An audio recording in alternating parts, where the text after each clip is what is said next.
भाई एते थंडारे मनीषा केमिति गाधेइबो गोपाल पानी की ठंडा अछि। ओ नमः शिवाय। दर्शक बंधु एबे आमे माने पुणी चलिबा आरंभ कर देलु आर बोलबम हर हर बम धबळेश्वर पार करेगा।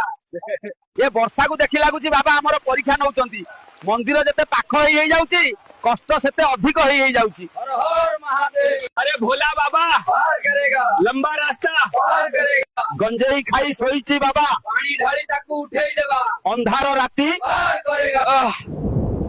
रहिला परे चालिबा की कष्ट आउ केते बाट रहिला भाई मो द्वारा आउ होउनी। भाई शेष रे आसी धबळेश्वर ब्रिज पाखे पहुंची गलु बहुत कष्ट हलानी। हे प्रभु ओम ओम नमः शिवाय। महादेवंक कृपारु मु आसी एठी पहुंची जाईची। एबे बाहुंगी खोलिबा आउ कळस बाहर करिबा। दर्शक बंधु फाइनली मो संकल्प पूर्ण होबाकू जाउची। मु एबे मंदिर भितर को जाई शिव लिंग ऊपर पानी ढालिबी। हर हर महादेव। यात्रा सतरे कष्ट थिला हेले महादेवंक ऊपर पानी ढालिला परे लागुची जेमति आउ कष्ट नाही। वीडियो टी को लाइक और सब्सक्राइब करी कमेंट करंतु। हर हर महादेव।